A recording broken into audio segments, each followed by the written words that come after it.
Fikao nandosy fakakevitry ny RMDM, vonina hitondra ny anjara birikiny ireo mpizaka roanjato.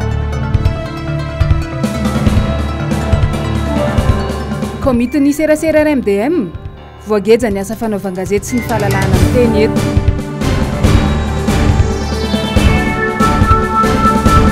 Fanapara-pahefana, nahatsahatra ny ben'ny tanàna ny contrat de bail ny NBS.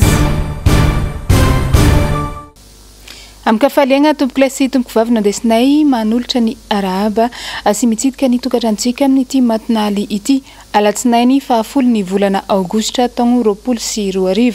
Tonga soa eto amin'ny fotoana ny vaovao magnano karibo amintsika jiaby ny tenako anaraka izany vaovao izany hatramin'ny farany.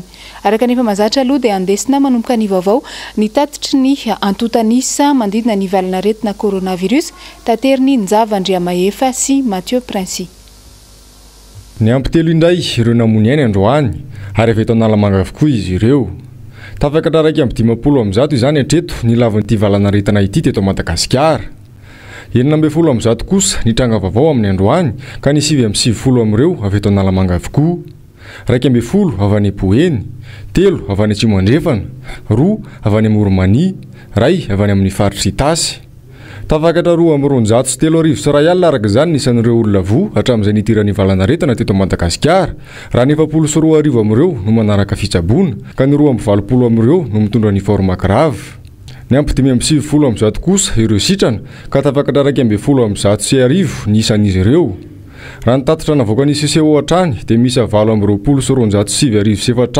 ny fitambaran'ny fitiliana PCR vita hatramin'izay nisian'ny valana retana teto Madagasikara, raha toka 7 ny vitan'izany expert. Fa iresaka politika isika anatony ireto fanadiadina maromaro ireto ny anomboantsika izany dia ny zavanisy teny amin'ny QGBLR teny nandritra ny fikaonando nasionaly ny RMDM androany dia nisy ihany koa ny asambomiera izay notanterahany vomiera ny serasera eo anivon'ity vondrona ity. Hoaratsika ny andindin'izay tatery ny Asin'Andriamalala sy Tokiramarolahy. Tsy natao ambanin-javatra ny lafin'ny serasera tamin'ity fikaonando nasionaly nataon'ny RMDM ity. Mandalo fotoatsatra ny tontolon'ny serasera noho ny fanararotam-pahefana ataon'ny mpitondra fanjakana. Anisan'izany ny fanararotana atao mandritra ny réquisition atao amin'ireo ainao manjery tsy miakana manerana ny Madagasikara anatin'izao amiana ara-pahasalamana izao. Fa miankina an'ilay mpanao politika io, miankina an'ilay olona dirigeant io hoe savy izy milaza zava-marina. Zay ny atao hoe transparence. Zay ny atao hoe fasahina milaza zava-misy marina. Tsy matatavatra fa raha ohatra anao mpitarika tokony tsy atavatra. Serasera nandeha ny fa gatoko ao ny mori aninona ny mori manao ny asany izy. Niditra teo zay makatina nareo vola maninona. Tsy visio matoa manao politika manana zay fasahina zay, manana zay garantiako zay. Zay ny atao hoe self confidence, zay ny atao hoe fahatokisantena. Zay ny atao hoe mafy tsara zavatra misy zavatra misy amin'ny fotoana roa malala tsara. Ao amin'ny lafiny politika, ao amin'ny lafiny ekonomika, ao amin'ny lafiny juridika, ao amin'ny lafiny tsy maintsy atao zay. Tsy maintsy hoe izahantsika ny ampahafantarana tsara mpanao serasera. Hoe izaha ny olona zay tokony ampitanan'le zavatra. Anankiroa aloha. Ny mpanao serasera dia eo anelan'elan'ilay olona zay itenenana. Vahoaka zany. Sy ilay olona miteny. Ny mpanao politika zany na mpanao ekonomika zay mpanao eo anelan'elana. Dia tandremana tsara fa le ianareo zany manana rôle ngeda be mihitsy ka raha milaza zavatra tsy nilazain'ilay olona zay ny hoe source zava-doza. Endrik'ilay sasany reo gatahin'ny sasany nareo. Io manendrikendriky ty zatsy ny teny zany. Manala baraky teo zao. Fa izay nefa eto Madagasikara, le mpanory ihany ny voany zay sy ny anina fa ny any toerakafa tsy azo atao mihitsy zany. Eto lazaky zay mpanadiady zay, zay mpanao investigation zay, zay mpanao ohatran'izao zay. Dia hiteniteny foana vena. Dia zay natao hoe enory tsara. Zay le conspiratie théorique na complot entina anaporotana ny sain'olona. Tsy ilaina mamaly an'ireny satria le olona ihany malala hoe sambatra zay enjehana ny fahamarinana. Zay zany antsika amin'ny finoana zay. Ka zay olona manana zany fisainana zany zavatra hafa mihitsy ny azy. Efa midepasy ny limite. Dia anjaran'ny olona koa nefa hoe mataty sa tsy mataty ny zavatra ataony. Ary marina sa tsy marina.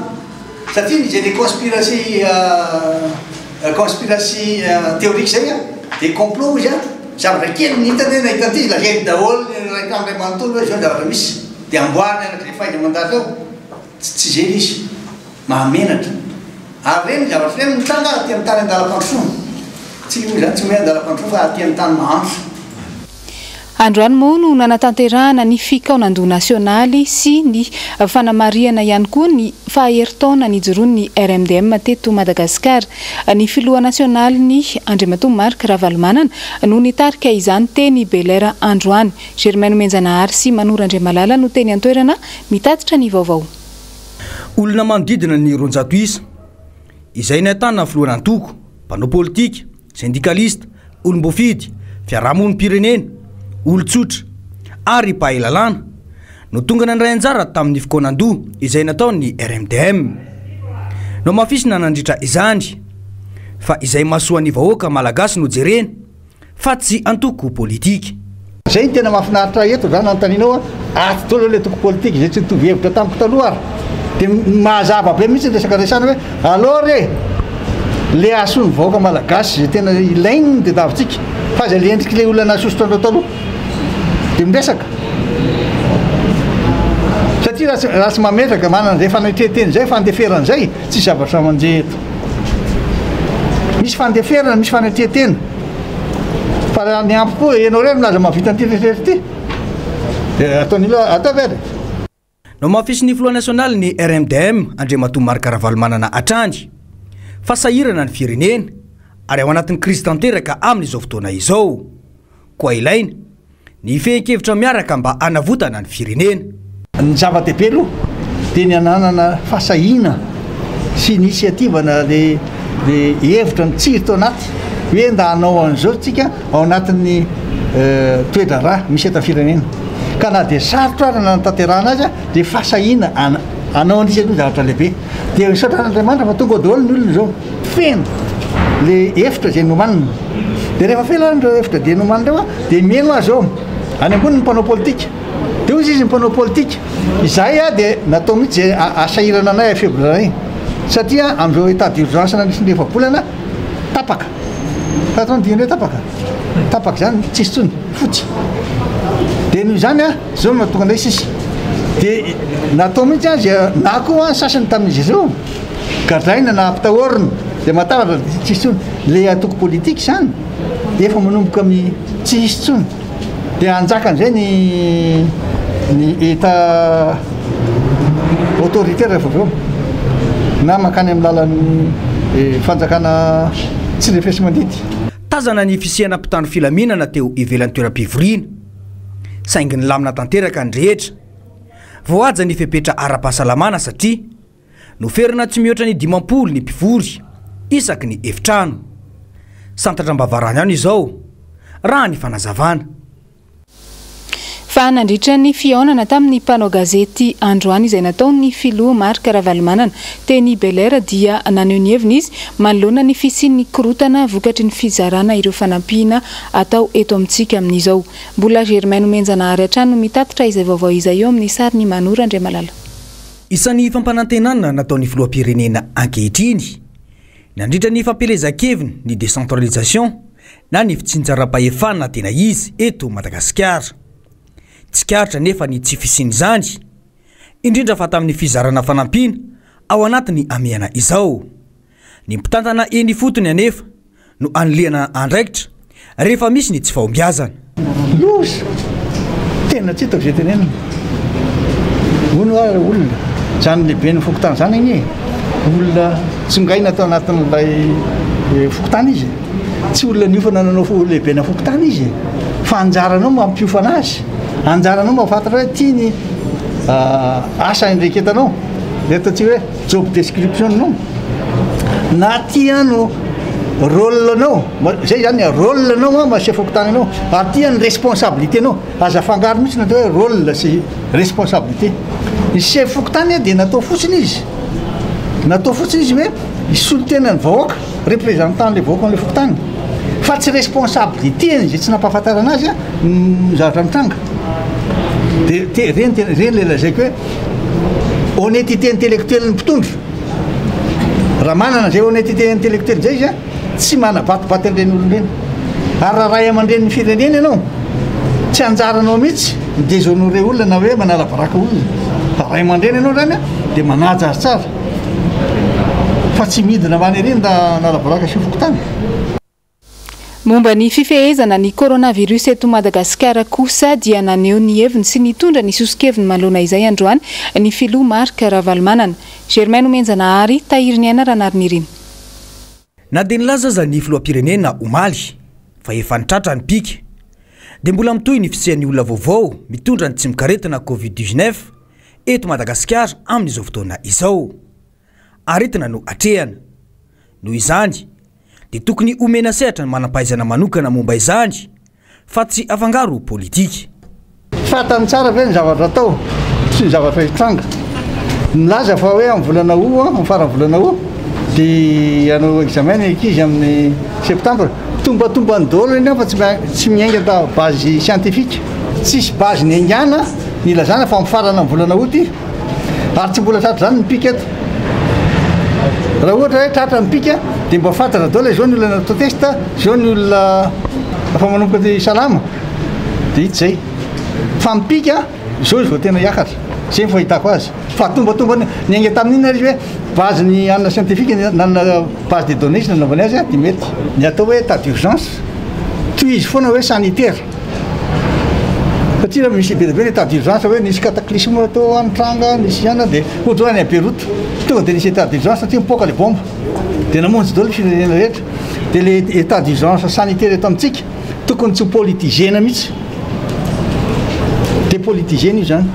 Raha izay faharoa le ankizy hianatra ny katolika zao ny école katolika nilaza hoe ny anay atao afaka daholo ny ankizy fa zay tsy hanao examen farana tamin'ny 14 raha zany 14 zany tsy amin'ny terinandro ty dia fa tsy hihinana ny ankizy nanao examen. Raha ohatra ary anao examen nefa tsisy ankizy anao dia inona ny résultat. Taorian'ny fakan-kevitra izay natao dia naravina ho iray ny hevitra rehetra nisy eo teny Belera teny. Ramatoa Ianta Randriamandranto moa no mamaky izany fe-kevitra izany araka izao manaraka izao.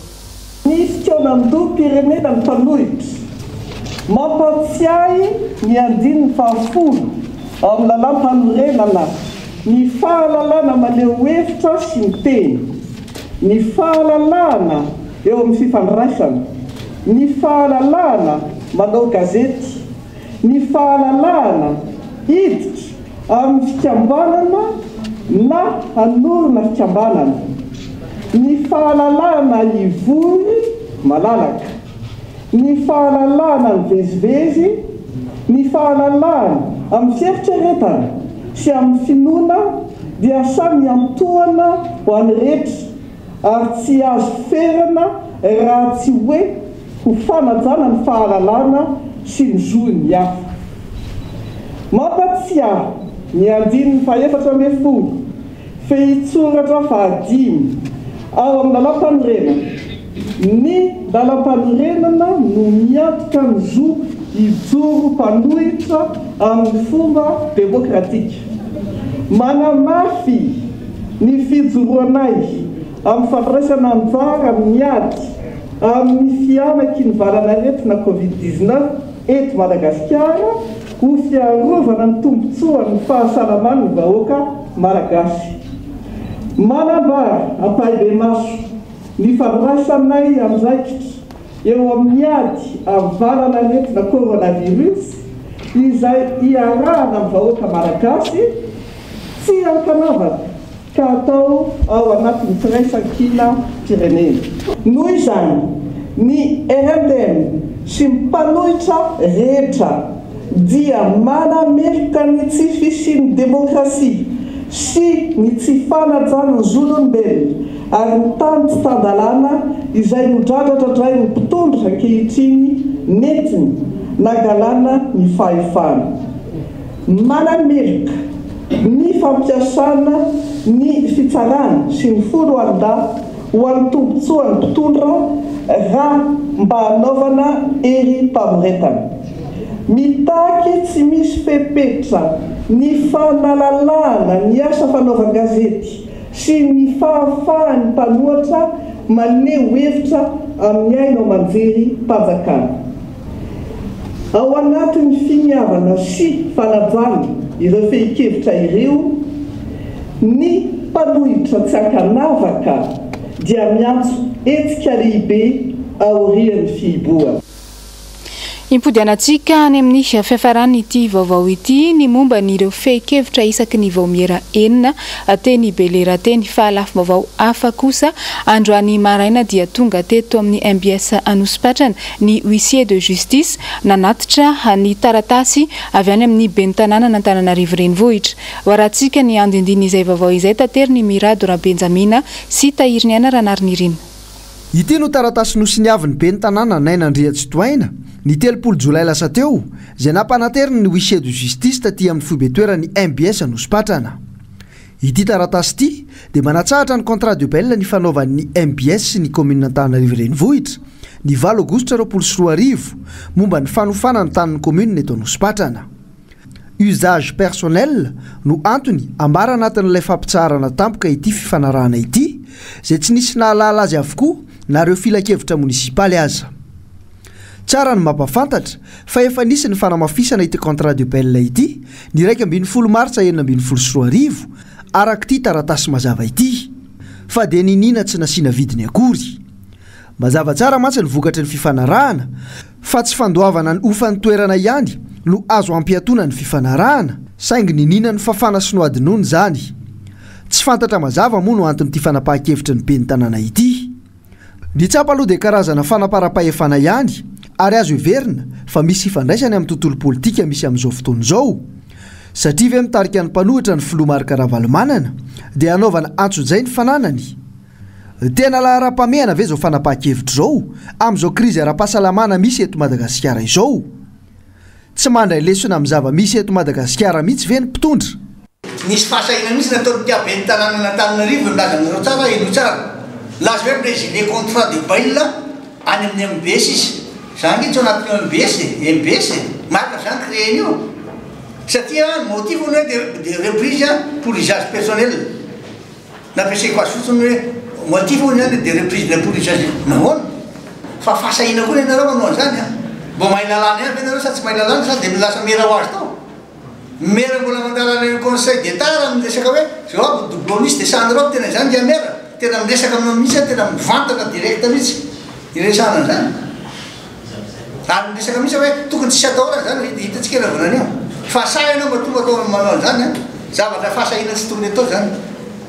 Ty hodidina ho tonga dia akatony hitantsika eo. Fa anjaranao daholo responsabilité io. Za mbola tsy nifamaly taminao tsy mbola resaka ninina taminao. Fa ianao tokony mieritreritra tsara hoe za mibaily zany dia ataovy aloha ny fahalalana sy ny fahaizana sy ny fanatanterahana mahalala aloha dia mahay hoe inona atao hoe bail. Jereo inona nazony an'ilay bail ary inona ilay contrat. Dia efa avy eo alefaso indray ny fahaizanao. Hoe misy le conseil manaraka anao eo sa dia tereniny fotsiny sendra pression any ianao. Zay ny zavatra misy. Dia tateroa raha ataovy anao hoe zao nanaovana azy.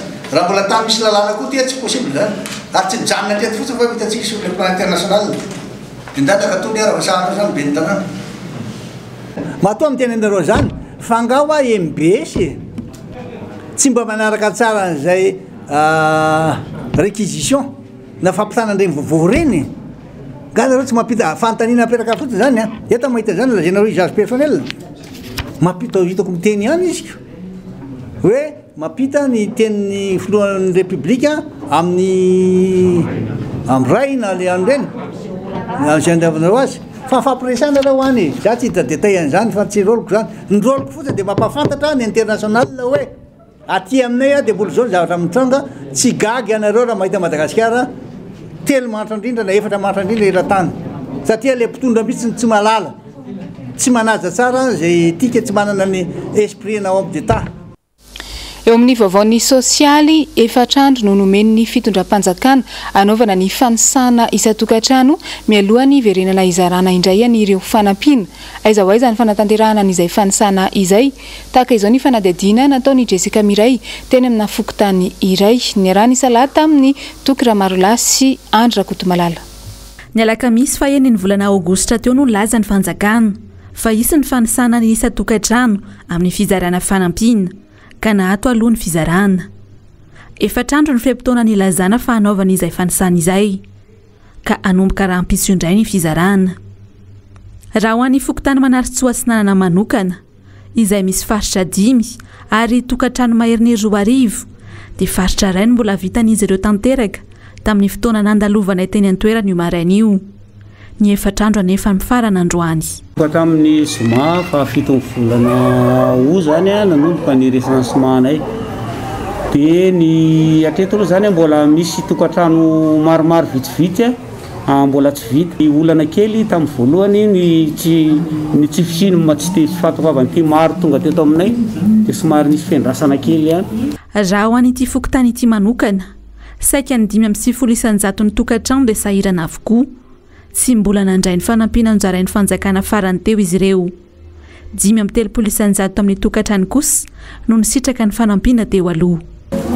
mazana moa ny sefipokotany dia mizaka ny zavatra rehetrarehetra sefipokotany so tena mpanjakana ity fotony ity daholo zany miainga ny zavatra rehetrarehetra dia raha misy ny zavatra tsinona misy ny tsy fetezana dia tsy maintsy mifokotany foana no miatrika an'izany rehetrarehetra zany raha misy fanavakavahana tsisy zany ny zavatra rehetrarehetra dia baika avy any ambony dia izahay mpanatanteraka fotsiny ihany fa anisany tratra ny covid-19 i Eric Fouye mitantara ny zavatra niainany sy mijoro vavolombelona izy atao anatin'ity fanadihadiana ity Jessica Miray sy Tokira Marolahy ndrazany Eric Fouye rehefa avy natao transplantation vo sy aty tany Inde betsaka ny zavatra tandremany taoriany fandidiana azy mba anekeny vatan'ireo tavavaovao toy ny tsy fihinanana hena be loatra ohatra na tratratra amin'ny €100 ny sara ny fandidiana azy tany Inde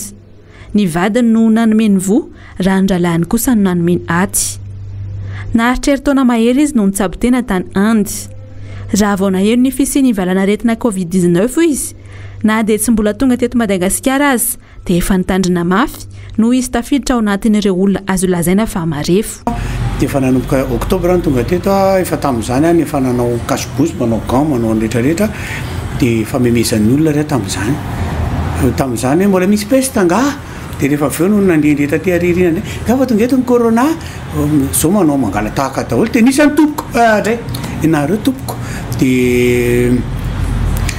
dia misy ny fomba na fiarovatena tsy maintsy nataon'ny olona izay nididina rehetra io moa zany tsy mihinana zavatra eny amoron-dalana tsy mihinana zavatra manta tsy mihinana zavatra tsy mafana reny rehetra nefa natao daholo saingina dia teo azy izay fitandremany mafy izay dia tratra ihany izy ka voatery niditra hopitaly indray ny volana jona lasa teo misy zanako zay aho le zanako faharoa zay fa tsy mety mianatra mihitsy za koa efa tsy marisika mihitsy ny ampianatra ny zareo satria za zany ny fomba fijeriko sy ny fiteniko dia hoy aho hoe nareo anie tsy hanao maîtrise na hanao master tout na doctorat inona mamaiky amin'izany dia za efa tsy mankasitraka sy anio foana io ankizy ampianarina io amiko zany io ny tokony ho farany amin'ny zavatra rehetrarehetra satria izy zany zao za zany zao no nipotranyla izy noho izay le anton'izay ny fandimbiasan'ny aretina maro Erika efa 10 taona izao saingy tsy nataony nankivy izany any hatrany aza no amaliny ny fanontanianay dia ny fitrangany taty amiko moa zany tsisy ninona fa za ohatr'izao ihany maheno fofona maheno tsirona tsy nikohaka tsisy lelo tsisy ninona mihitsy fa fotsiny nisy fotoana ohatra mivizaka be zay dia miditra eo amin'ny raha fankendrena valona amin'ny hôpitaly 36 io température ko tonga amin'le docteur 38 température ko manavy ianao izy efa le nitsapatsapainy teo tsy manavy zany dia manavy ianao io izy dia nalaina température 38 dia avy eo nenony tato amin'ny ino ny avokavoka dia misy maneny kely atao amin'ny ankavananao izy dia eo izy le professeur hoe ndana tonga dia manao scanner eo anatin'le scanner misy trace kely tepitepoka ao anatin'ny avokafoka dia izy tsy voatery corona io izy fa mety ireo virus rehetra manome ohatran'io daholo fa tsy azoko atao mampandefanao moty tonga anao dia mijanona ato ny anton'le hijanona na raha ohatra ny toe-batako afaka tsy mijanona raha ny tena izy fa noho nilay zako sady diabetika no avy natao opération le natao solona n'le ato sy le vo dia tsy maintsy tazominy satria ny fihetsiky ny koronanga ao anatina 2 minitra tonga dia miovy.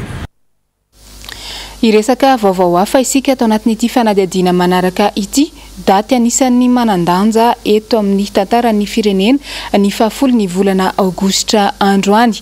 Mamintana ny zava-nisy tamin'izany fotoana sy mampatsiahy ireny tantara ireny. Ity fanadihadiana nataony Njavan-Driamahefa sy Mathieu Princy ity.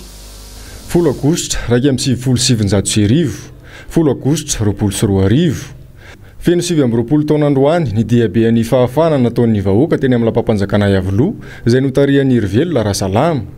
Teny filamatry ny mpitolona tamin'izany no hoe ento miakatra ny firenena horavana ny mandan'ny Jeriko. Izy ireo izay nitaky ny fahafana sy ny demokrasia teto amin'ny firenena nandritra ny fitondran'ny filoha teo aloha Titeratsiraka. Profesora Zafy Albert, Pasteur Resarandriamanjato, Andriamatoa Daniel Ramaromisa, Alain Ramarson, Ralson Rosé, isan'ireo nitarika ny tolona tamin'izany. Teny amin'ny kianjan'ny Terezy no ny atombohan'ny tolona. Ny roatra teny amin'ny lampa-panjakana Iavoloha ny vahoaka notarian'ireo lohandoha ampisorona ny sabotsy 10 Jolay 2027. Nandrika ny raha tamin'izany satria pilotra sy grenady ary tifitra vararaka no niandry ireo mpitolona teny an-toerana. Maro no maty sy nitondra takaitra. Voasokajy toy ny faritra Menaranteo ny lampa-panjakana Iavoloha. Hatreto dia mbola baraingo amin'ny rehetra ny fanontaniana manao hoe iza ny tena tompon'andraikitra tamin'ireny. Tsy nisy lanja nitsony ny raha latsaka tamin'izany. Tozary lasangany fotsiny ny tantara ankehitriny. Misy ny vaovao mampalahelo izay nitranga araka ity ampitaina ity. Fantatra izao fa nody mandry omaly maraina Andriamatoa Vola Razafindra Ramiandra Soa raha ny fantatra dia lavo ny Covid-19 ny tenany rehefa nitsabo-tena nandritra ny 2 volana tany amin'ny tobim-pahasalamana. No io aretina io ihany koa dia lavo ny 9 ny volana Jolay teo ny zanany vavy ary ny 20 ny volana Jolay dia nody mandry koa ny vinantolahany. Ny tenany moa dia efa tale jeneraly ny faditseranana teto Madagasikara fony ny fitondrana Marc Ravalomanana namanakaiky ary mpiara-miasa aminy. Mpiasa-panjakana efa nisotro ronono izy izao ndosy ny fahafatesana izao. Ny fianakaviam-ben'ny antoko tiako Madagasikara tarian'ny filoha Marc Ravalomanana dia miombona alahelo, mitrotro ambavaka ary mampahery ny fianakaviana manontolo. Lafim-baovao hafa kosa indray nanao fanambarana androany ny fikambanana iray izay ivondronan'ireo mpisehatra eo amin'ny mozika teny Itaosy teny. Hoaratsika ny andindinin'izay tateriny Njavan-Driamahefa sy Mathieu Princy. Farana ity ny arofan'ny mpanao mozika na ny AMM milaza fa tsy tompon'andraikitra amin'izay zavatra ao ataon'ny filohan'ny fikambanana teo aloha. Ity farany izay efa nisorona tamin'ny toerany no ireto antony manaraka ireto. Tsy fanajana sy fandikana ny lalana fototra. Fanambanina ny samy mambara ao anatin'ny birao, fanaovana tsinotsinona ny mpikambana rehetra, fampiasana manokana ny anaran'ny fikambanana entana anaovana ny fangatahana amin'ny olona, fanakorontanana sy fandravana fivorian'ny birao, famoahana volan'ny fikambanana tsokosoko. Noho izany dia raisin'ny fikambanana ho fisandohana andraikitra ny mety ho fampiasan'ny anaran'ny fikambanana amin'ny tombotsoany manokana. Koa raha misy izany dia vonona ny fikambanana hitondra ndrara eo anivon'ny fahefana mahefa ho fampiarana ny lalàna manan-kery mifandrifa amin'izay ho hatrany ny fanambarana. Eo amin'ny vaovaon'ny serasera kosa indray dia namoaka naoty androany ny olafitry ny mpanao gazety eto Madagasikara miantso ireo mpanao gazety izay te hisolotena ny olafitra eo anivon'ny CNIDH na ny vaomeram-pirenena maleo tena misahana ny zon'olombelona. Hoaratsika ny andindinin'izay tateriny Ravo Razafy sy Toky Ramarolahy. Ny lalàna nametraka ny vaomeram-pirenena maleo tena misahana ny zon'olombelona na CNIDH no milaza fa tokony manana soloteny iray eo anivony ity rafitra ity ny mpanao gazety. Ny 7 septambra izao no ikatona tanteraka ny fandraisana ny atota taratasy. Ny critère napetraka eny amin'ny appel candidature dia hoe tsy maintsy teratany malagasy izy aloha. Izay ny voalohany. Ny faharoa dia tsy maintsy hita hoe olona manana etika moral ary anisan'ny olona zany hoe manaja ihany koa amin'ny asa ataony zany atao hoe zon'olombelona zany. Napetraka eo koa dia hoe tsy tokony mpikambana amina antoko politika izy. Napetraka eo ihany koa ny hoe tokony tsy manana asa hoe asa voafidy any amin'ny toeran-kafa izy satria misy mpanao gazety hoe manao gazety izy fa manana asa tena andaniny ny androny. Dia tsy mety zany zay fa tokony miala amin'izay izy. Dia raha tsy hoe fampianarana le izy dia zay ihany mety ampiarahana amin'ilay izy. Dia mametraka ihany koa zay hoe mpanao gazety ampirinasa le izy fa tsy hoe mpanao gazety efa tany aloha tany dia efa tsy nanao gazety intsony. Napetraka ihany koa hoe tsy maintsy manana ao anatin'le asa fanaovana gazety zany farafahakeliny 10 ans d'expérience. Napetraka ao bac plus 5 zay ny diplôme universitaire dia hita ao anatin'izay mpanao gazety tsy maintsy mahay manoratra tsara satria rédaction misy mantsy mpanao gazety tsy hoe rehefa mpanao gazety dia mahay manoratra koa fa ny sasany havanambanana koa amin'ny resaka fitenenana, ny sasany havanana koa amin'ny resaka rédaction satria misy asa be amin'izay resaka fanoratan'izay ao anatiny. Miankina ny anivony nisy NIDH kosa ny asa mpandraiketina ny mpanao gazety izay voafidy isy olo tena nolavitra miompana hatramy mandina ny resaka zon'olombelona. Dia ny asa lehibe tena ataon'ny CNIDH dia hoe mampafantatra dia mampanaja ny zon'olombelona. Raha misy zany fitarainana dia afaka mandeha mitarainana amin'ny voamera-pirenena maleo tena amin'sahana an'izay zon'olombelona izay dia afaka manosika an'izay fitarainan'izay any amin'ny sehatra tokony hatongavan'le CNIDH. Dia ny mpanao gazety amin'ny asantsika andavanandro dia itsika aloha efa iaraha-malala hoe ny mpanao gazety tsy ny zavatra tsara ny tenen'ny mpanao gazety misy mantsy manafangarana eo fa tsy maintsy le zavatra tsy mety tsy fitiavana zay hoe hiten'ny zavatra tsy mety mahatonga mpanao gazety miteny zay fa hoe ahoana no antsina io zavatra tsy mety io ka mba ho amin'ny rapitso dia efa hety amin'izay io zavatra tsy mety eo anaty fiarahamonina eo dia amin'izay moa misy asa be da be ka raha ny mpanao gazety nomena toerana ao anatin'ny CNIDH mino fa zareo rehefa tonga ao anatiny eo dia tsy hanao hoe ambany zavatra tsika mpanao gazety fa anana ny toerany tokoa satria le mpanao gazety tonga ao mbola mifandray amintsika mpanao gazety ampirinasa avokoa.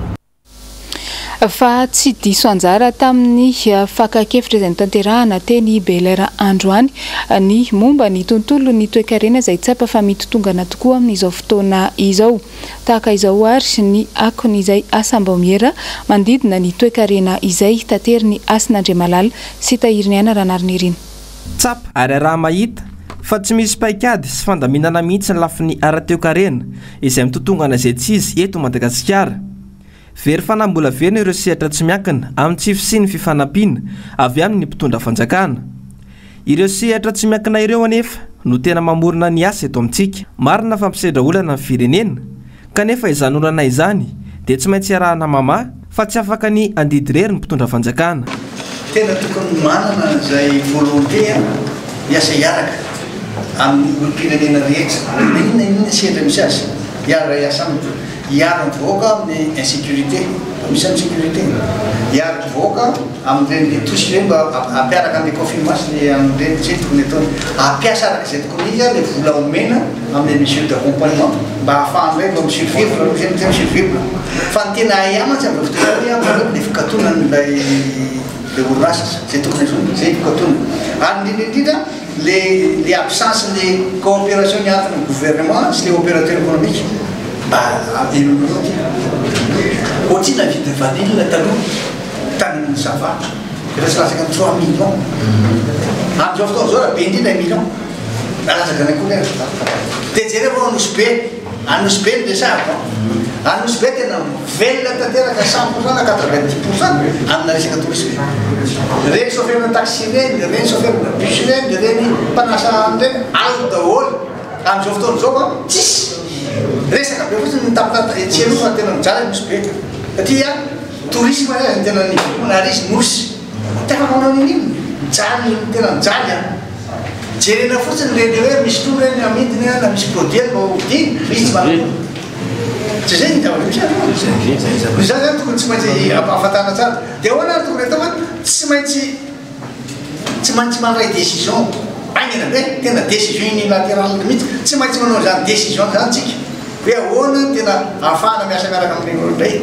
inoa fona nan'ilay teny lotombony a hoe amin'ny octobre vao avy ny mpandraraka mbola vinavina zany dinany no hanindreo mba amin'ny octobre inona no hanindreo le chauffeur le bus le mitady makany amin'ny aéroport ny taxi re le mpiasa tao reo akaizy izy nefa tsy afaka miapitan'le nandalo hivernany any Antsimana hivernany Antsinanana hivernany Avaratrany dia zay zany tsy maintsy hoe tena laza misy hoe ny absence ny coopéra io zao tokony amena tosika reny zany tokony ampiana angina tegna no tourisme.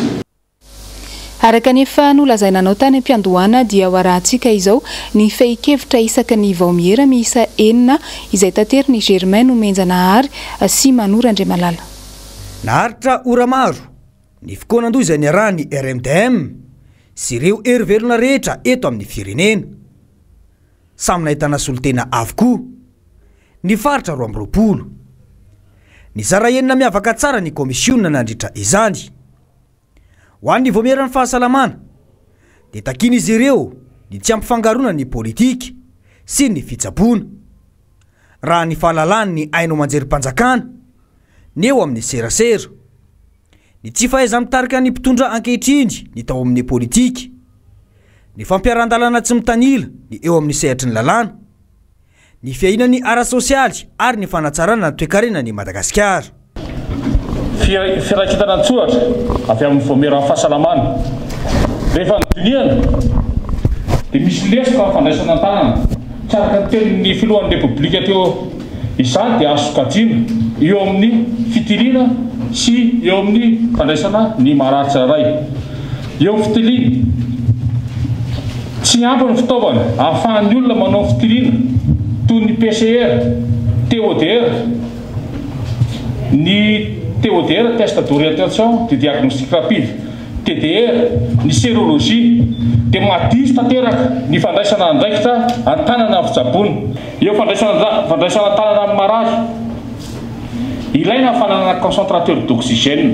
Concentrateur d'oxygène mety hatratra 20 litre à la minute ary 95% farafaratsy ny taux de concentration ny oxygène vocaux. Zany hoe zany tsy le oxygène kely concentrateur kely carré kely usage personnel na cabinet kely reny fa mba any hôpital conçu amin'ny hôpital concentrateur d'oxygène 10 litres zany ny ilaina.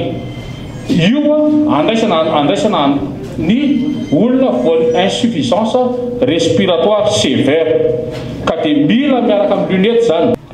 Ary tsy maintsy homanina ihany koa ny fisian'ny lit d'hôpital fa tsy fandriana fanaovana dortoir akory no ilaina fa lit d'hôpital. Ina mahasamihafa azy lit d'hôpital mety avidinina ny lohany, mety akarina ny lohany fa tsy anovery raha olona mavesabesaka akory no mipetraka eo. Fehany zany oka ny fitsaboana no amaritra ny politika fa tsy ny politika akory ny mandidiny fitsaboana. Voaina ny aino aman-jery rehetra. Faharoa, omena anjara fitenenana ao amin'ny aino aman-jerim-panjakana ny ankolafy rehetra na ny olom-boafidy na ny olon-tsotra na vahoaka atao hoe vahoaka madinika azy. Avela iteny ny olona rehetra tsy ankanavaka fa tsy izay metimety rery eto amin'ity firenena ity ihany. Toy izy na ny miara-miampita izay tsy momba ny fitondrana. Tsy gadaina amin'ny heviny ny vahoaka malagasy indrindra sy ny mpanao gazety. Sokafana ny kianjan'ny demokrasia mba ahafahany rehetra maneho hevitra fa tsy diazana na tampenam-bavana dia eo azy mikaso-boso. Aseho ireny zavatra rehetra misy eny amin'ny fokotany ireny ary alefa amin'ny aino aman-jery. Tokony ampahafantarina ny vahoaka malagasy rehetra ny code de la communication.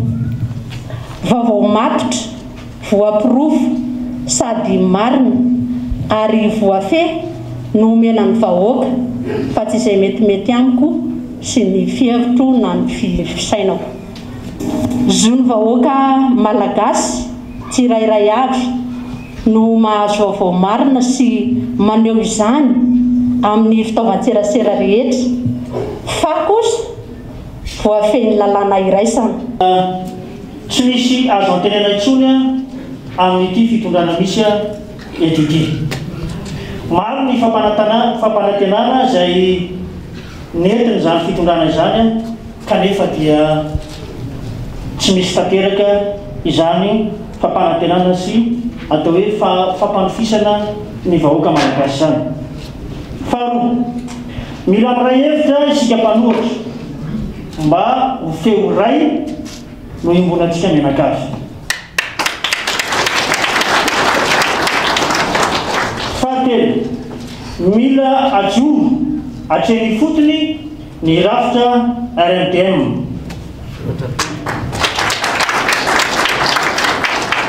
Faefatra, mila manao asa na action avetrany isika aorianan'izao fitronan-doha tanterahana tetim-pirenena izao. Ary ny fahadimy farany dia takiana hatrany ny marina sy ny mangarahara amin'ny fitantanan-draharaha indrindra amin'ny sehatra-ara-bola amin'izao fiatrehana ny Covid-19 zao eto Madagasikara. Momba zao be dia be le resaka lalam-panorenana izay tsy mifanentana amintsika amin'izao fotoana zao, tokony misy fanovana ny lalam-panorenana. Zay no vahaolonitany voalohany. Ny faharoa, fanavoazana ny lalàna fehizoro mikasiky ny haute cour de justice 2014-043 voalazako teny. Rehefa vita zany rehetra zany, fanenjena ny filoham-pirenena anivony haute cour de justice sy ny HCC navozona. Fanovana tanteraka ny système judiciaire eto amintsika, ny raha-pitsarana zany mba hifanaraka amin'ny zava-misy eto Madagasikara ary mba hialan'ny fitsabahan'ny mpanatanteraka amin'ny asan'ny fitsarana. Manao antsoavo ho amin'ny fametrahana sy fankatoavana drafitra matipaika iarana mikasika ny fandrafeta sy fampiroboroboana ny paikady, ny fitantanana sy fandrindrana ny fizarana ireo fanampiana sy tosika ara-tsosialy. Faharoa, ny mangarahara eo amin'ny fitantanana ny famatsiam-bola avy any ivelany, ny fanampiana ara-tsosialy sy ny fijerevana ny masitsivana ho an'ireo izay tena tokony azo izany fanampiana izany. Teboka fahatelo, tsy mankasitraka ny fanavakavahana sy ny tsy fitoviana eo amin'ny fizarana ireo tosika ara-tsosialy. Teboka fahaefatra, manameloka ny fampiasana ho fitaovana politika ny fitantanana ny ady amin'ny coronavirus, indrindra ny fizarana ireo fanampiana ho an'ny tena sahirana, satria marihana fa avy amin'ny mpiara-miombonantoka avy any velany sy ny mpamatsy vola avy any velany ireo fanampiana ireo, tsy avy amin'ny antoko politika eto an-toerana akory, ary ny malagasy tsirairay avy dia amerina ireo vola ireo. Teboka fahadimy, tokony tsy asiana fanavakavahana ny malagasy rehetra tsy akanavaka izay efa ny 7/7 no marefo. Teboka fahaenina, tokony maimaim-poana ny famatsiana herinaratra sy ny rano mandritra izao fihiboana izao. Teboka fahafito, mila atao mangarahara ny vahoaka ny fitantanana ny fanampiana. Teboka fahavalo, entanina ireo mpanambola eto an-toerana amin'ny fifanampiana ireo mpiara-belona arak'izay tratrany. Teboka fahasivy, tsy tokony hafangaro ny asa sosialy sy ny politika. Teboka fahafolo, jerena manokana ireo faritra sy toerana izay hita fa tena marefo ara-pivelomana. Teboka faha-raika ambin'ny folo, omena tosika manokana ny tantsaha. Teboka faha-roa ambin'ny folo, mila famatsiam-bola ny RMDM anaovany asa sosialy. Tsy maintsy ampiarina ny fanorenana ifotony ny rafitra hitantanana ny toe-karena sy ny firenena, ny fahaizana mametraka, ny vision tena mifanaraka amin'ny tena tanjona ho an'ny vahoaka malagasy no tanjona. Tsy rariny ny manjo ny malagasy amin'izao fotoana izao. Ny volamena malagasy dia tokony atao reserve ao amin'ny banque centrale mba hampatanjaka ny vola malagasy, fa tsy refesina amin'ny vola vahiny foana ny vola malagasy, euro, dolara sy ny sisa io, tsy mety tsony io. Faharoa, tokony atao ny fifehezana sy ny fanodinana ireo eto an-toerana, ireo harena maro eto Madagasikara. Fahatelo, tsy maintsy apetraka ny politika famoronana asa mahomby eto Madagasikara, satria 80% ny malagasy dia tantsasy ao anatin'ny secteur primaire, dia tsy maintsy atao ny fampiroboroboana ny fambolena sy ny fiompiana. zany hoe fambolem-bary sy ny sisa io, mécanisation ny agriculture.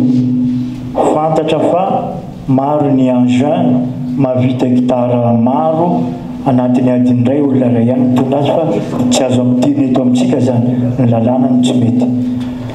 Mba ho ampy any malagasy fa tsy voatery hanafatra vary foana isika satria ireo akaiky ny mpitondra sy nanampy azy tamin'ny fotoana ny lany azy no mahazo ny marché sy tombotsoa manokana amin'izany.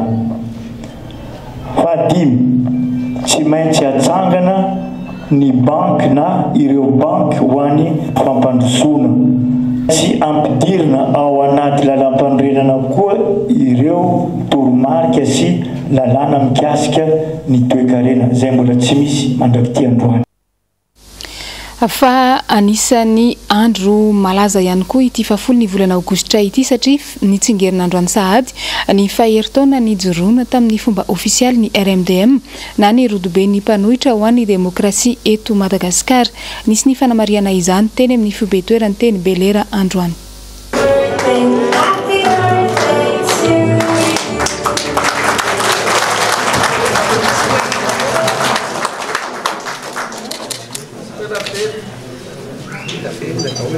Fotoana anankiray izay efahatsika mampiseho zany herimideminy zany ataotsika maty voheritao zay dia zao vita maiky zany manaraka dia matia ianareo vo antsika dia fateo tamin'izay dia sampinahitsika araka voateny teo tsy mitsaharytsika tsy mipenaka fa nataiza nampalalany dia fa naraiky daholo reo communauté internationale reo natany Genève natany Bruxelles natany Washington fa isika natoko mpanohana ilaza amin'ny marina sy joro amin'ny famarinana tafariny ary dia manasa reo koa zay reo avana sy namana tonga eto tsy hoe zavatra vitanay akory no derain aminareo fa famidena ny tanindrazana iombonana ary matoki ianareo fa manomboka zao dia iray feo isika manomboka zao dia tsy ataotsika resaka politika eo amin'ny atoko fotsiny izy ty fa politika nasoavana voaka malagasy dia samy tenamamitsy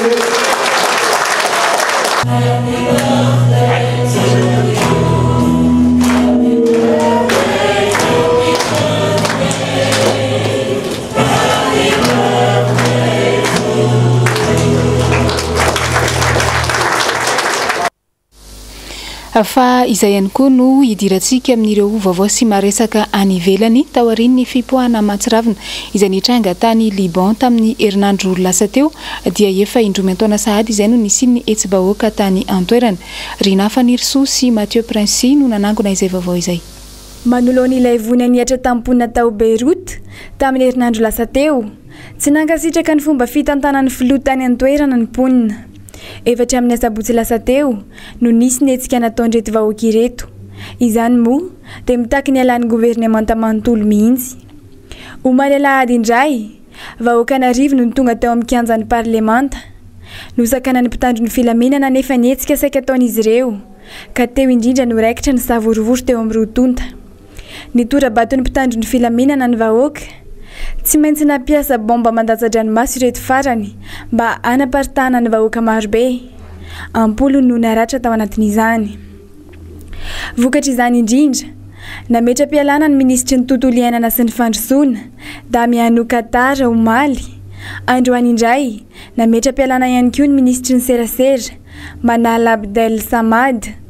Araky ny fanazavany ireto ministra roa ireto moa fitondrana tsy mari-potitra no nisy tao amin'ity fireneny ity efa antaonany maro izay ary hita fa tsy mahomby izany. Eo ihany koa ny tsy fahaizan'ny gouvernemanta mitantana taorian'ilay fipoahany seranana tany antoerana. Amaranantsika ny vaovao averina aminao ny fampitinana ny antodanisa araka ny tatitra voarevy ny anivon'ny CCO androany momba ny valanaretina coronavirus. Ny ampitelo indray ireo namony ainy androany ary efa eto analamanga avokoa izy ireo. Tafakatra raiky amby 50 izany hatreto ny lavan'ity valanaretana ity teto Madagasikara. 70 kosa nitranga vaovao amin'ny androany ka ny 7 amin'ireo avy eto analamanga avokoa. 12 avy any Poeny, 3 avy any Atsimo Andrefana, 2 avy any Moromania, 1 avy any amin'ny faritry Tasy. tafakatra 2 araka izany nisan'ireo olona voa hatramin'izay nitirany valanaretana teto Madagasikara raha ny 74 amin'ireo no manaraka fitsaboana ka ny 20 amin'ireo no mitondra uniforme grave. Ny ampy 570 amin'izao kosa ireo sitrana ka tafakatra 190 ny isan'izy ireo. Raha nitatitra navoaka ny CCO hatrany dia misy 7 ny fitambaran'ny fitiliana PCR vita hatramin'izay nisian'ny valanaretana teto Madagasikara raha toka 7 ny vitan'izany expert. Iny ihany koa no nandesintsika namarina ny vaovao tamin'ity niany ity mankasitraka anao nanaraka izany hatramin'ny farany mametraka ny veloma samy tsara ao amintsika jiaby ny tenako samy mandry mafo aby atsika jiaby tombokilay sy tombovavy.